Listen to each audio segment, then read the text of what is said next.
₹5,000 से बिज़नेस। देखो, 5,000 से बिज़नेस देखना है ना, तो सुबह निकल के ना मार्केट में ये चेक करो कि जो लोग हैं वो कौन सी चीज़ों को ज़्यादा ख़रीदते हैं और रेगुलर ख़रीदते हैं, और वो कम कीमत में मिल भी जाती हो। गौर कर लेना कि लोगों की जो रोज़मर्रा की चीज़ है ना, सब्जियां ख़रीदते हैं, आलू, टमाटर, भिंडी, अदरक, ये सब चीज़ें लोग रेगुलर ख़रीदते हैं। इसमें ब्रेक आता ही नहीं है। ठीक हो गया, एक तो ये चीज़ है। और 5,000 कोई इतनी छोटी रकम भी नहीं है, बंदा छोटे लेवल से शुरू कर सकता है। बिरयानी है, कोई बंदे को बहुत ज़्यादा ज़रूरत नहीं है, छोटे लेवल पे भी बन सकती है। और अभी देखो, ये मांग रहा है बैठ के, रुपये डबल रोटी दे दो, ये भी भूख लगी हुई है इसको, रूखी सूखी भी चलेगी। तो पेट के अंदर भूख ऐसी चीज़ है कि फूड वो बिज़नेस है, फूड बिज़नेस जो मैंने देखा, मेरी बड़ी ऑब्जर्वेशन है। बाहर निकल के मैं देखता हूँ गलियों पे, सड़कों पे, रेस्टोरेंट्स में, दुकानों में लोग खाते बहुत हैं। और अपने आप पे गौर कर लो, खाते हैं बहुत हैं हम, सीधी बात है, हम बहुत खाते हैं। पेट की भूख मरती ही नहीं है जब तक इंसान ना मर जाए ज़मीन पर, ठीक है। तो ये एक ऐसी चीज़ है कि अगर सोचना है कि बिज़नेस कौन सा करना है, जाओ अभी यूट्यूब चैनल पे, आइडिया दे रहा हूँ, लिखो कि how to start online business और how to start business in 5,000 rupees. इतने सारे लोगों ने इतने आइडियाज़ दिए हुए होंगे, इतने आइडियाज़ दिए हुए होंगे कि तुम कंफ्यूज हो जाओगे देख के कि 5,000 में करूँ क्या, इतने सारे आइडियाज़ हैं। तो मैंने तो खैर बेसिक स्टार्ट दे के अब मैंने ये समझा दिया कि भाई देखो, मेरी ऑब्जर्वेशन ये है कि पेट खाना एक ऐसी चीज़ है कि ये नहीं रुकता। छोले भी बिक रहे हैं, टमाटर भी बिक रहे हैं, आलू के चिप्स भी बिक रहे हैं, बर्गर भी बिक रहे हैं, सब बिक रहा होता है। ठीक है, अब ये अलग बात है, अल्लाह किसी को रिस्क में तंगी डाल दे या फरागा या बहुत ज़्यादा दे, वो एक अलग चीज़ है, मैं उसकी बात नहीं कर रहा। वो हर एक का मामला अलग है, वो अल्लाह फैसले करता है। बट अगर अकल से काम लो, तो जो लोग रेगुलर तौर पे बिज़नेस कर रहे हैं ना, वो तो मुख्तलिफ हैं, लेकिन जो लोग रेगुलर तौर पे ख़रीद रहे हैं, इन इन किस्म के आइटम्स पे गौर करना है तुमने। वो बहरहाल पहले तो 5,000 के बिज़नेस आइडियाज़ देखो, और फिर लोगों को देखो, अपनी गली से निकल के खड़े हो जाओ मार्केट में जाके, किसी दुकान वहाँ चले जाओ जो ये गोश्त वगैरह, ये सब गोश्त की और दीगर दुकानें होती हैं, जाके देखो लोग क्या सेल कर रहे हैं और लोग क्या ख़रीद रहे हैं, और जो ख़रीद रहे हैं वो पैसा किस चीज़ पर खर्च कर रहे हैं। जिस चीज़ पर पैसा जा रहा है ना, वो पैसा दे रहे हैं ना लोग अपनी जेब से निकाल के, तुम्हें पैसा ही तो चाहिए। तो बस जिस चीज़ पे लोग पैसा जेब से निकाल रहे हैं वही चीज़ लेकर आ जाओ मार्केट के अंदर। अब ये है कि कंपटीशन होगा, खाली अच्छी बात है, कंपटीशन कंपटीशन होना बहुत अच्छी बात है, क्योंकि कंपटीशन ही बताता है कि कस्टमर्स हैं। एक दूध की दुकान पे दूध बिक रहा है, अच्छा जी, दूसरे ने, अच्छा उसका बिक रहा है, दूसरे पे भी बिकेगा, दूसरा भी आ गया, उसका भी बिक रहा है। अब दो दूसरे का बिक रहा है, इसका मतलब तीसरे का भी बिकेगा भाई, क्योंकि वहाँ ख़रीदने वाले हैं, तभी तो दूसरे की भी चल रही है। तो देख लो, जब मार्केट बनती है ना, जिसको हम मार्केट कहते हैं, ऑनलाइन में भी मार्केट्स होती हैं, फ्रीलांसर, फाइवर वगैरह मार्केट्स हैं।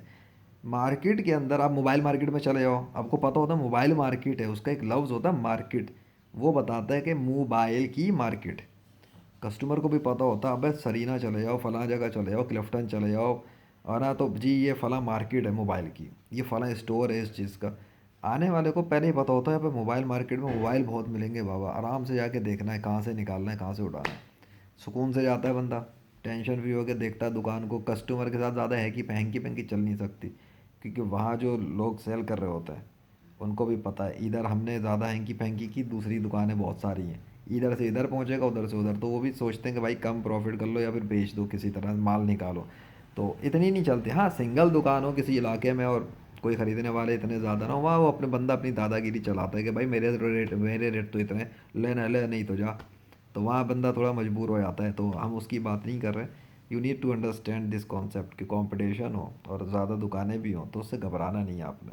अगर दूसरों का बिक रहा है वो माल, ऑब्वियसली आपका भी बिक सकता है। यहाँ पर एक गली है, ठेले वाले लाइन से लगे हुए होते हैं, और सब ज़्यादातर वो सब्ज़ी सब्ज़ी सब्ज़ी सब्ज़ी, एक का दूसरे का तीसरे का चौथे का, सामने वाली लाइन ये वाली लाइन, दोनों आमने सामने सब्जियों के ठेले लगा के खड़े हुए होते हैं ज़्यादातर। तो वो उधर गोश्त भी बिक रहा है, सब्ज़ी भी बिक रही है, और सब आ रहे होते हैं कस्टमर, पट्टी है पूरी। तो डेफिनेटली जिसने बेचना है बेचना है। अब कोई आलू के चिप्स बेच रहा है, कोई सूप लगा के बेच रहा है, कोई अंडे पराठे बेच रहा है, कोई पठान का होटल चला रहा है, कोई रेस्टोरेंट चला रहा है। जिसकी जितनी लिमिट है वो तो खैर वही चलाएगा ना। अब किसी के 5,000 रुपये में वो रेस्टोरेंट तो नहीं खोल सकता। सो आप 5,000 में रेस्टोरेंट नहीं खोल सकते, 5,000 में ठेला नहीं लगा सकते, 5,000 में आइटम लेके बैठ तो सकते हो। 5,000 में कोई आइटम लगा के सेल करने के लिए आ तो सकते हो मार्केट में। बस कॉन्फिडेंस से सेल करना और किसी से ना भीख ना मांगना, शर्मिंदा होके ना काम करना। कि भाई ये मैंने एक मस्जिद में मैं नमाज़ पढ़ के निकल रहा था, एक बच्ची मिली कंघे सेल कर रही थी। तो मैंने उससे पूछा, मैंने कहा कितने की सेल कर रही हो? कहने लगी 40 रुपये का। मैंने कहा अच्छा। मैंने कहा और? बस मैंने कहा भाई आपको सेल करना है, पैकेज बना के सेल करो। उसको बोलो 40 का एक, 40 का एक, 100 के तीन, 40 का एक, 100 के तीन, इस तरह लगाओ। आवाज़ लगा। वो आगे से कह रही है अंकल मेरे कंघे खरीद लें।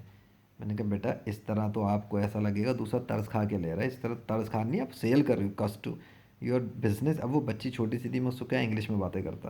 तो मैंने उसको उसकी लैंग्वेज में थोड़ा वैसे ही समझाया कि देखो आप हिम्मत से काम करो, हिम्मत से बेचो और आवाज़ लगा के सही से बेचो, क्योंकि आप यहाँ भीख नहीं मांगने आई हो, आप अपनी मेहनत कर रही हो, आप सेल करें, बिजनेस कर रही हैं आप चीज़ बेच रही हैं तो बेचने के लिए आवाज़ लगाएं और अपने रेट बोलें। आने वाला लेगा इंशाल्लाह। लेकिन ये नहीं अंकल प्लीज़ मेरे कंघे ले लें, अंकल मेरे कंघे खरीद लें, तो लग रहा है अगला बंदा बस बेचने को मजबूर है। बेचना मजबूरी नहीं होता।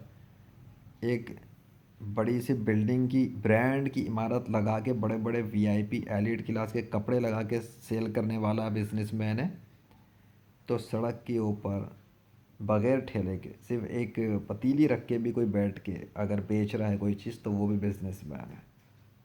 डिफरेंस नहीं है। सिर्फ स्टेटस का डिफरेंस किसी को कमतर या ज़्यादा नहीं करता, किसी दौलत का ज़्यादा या कम होना किसी को कमतर ज़्यादा नहीं करता। इंसान वो भी है, इंसान तुम भी हो। तो 5,000 की चीज़ बेचनी है, यानी 5,000 के बिज़नेस करना है, तब भी खुद को बिजनेसमैन समझ रहा है। और वो 5 लाख का कर रहा है, तो उससे खुद को कंपेयर करके कमतर मत समझना। हाँ तू 5 लाख वाला बिजनेसमैन है, हम 5,000 वाले बिजनेसमैन हैं। हमारी अपनी कैटेगरी, हमारी अपनी मार्केट है, 5,000 5,000 5,000। ओके, 5,000 के जाके आइडिया निकालो और आगे बढ़ जाओ।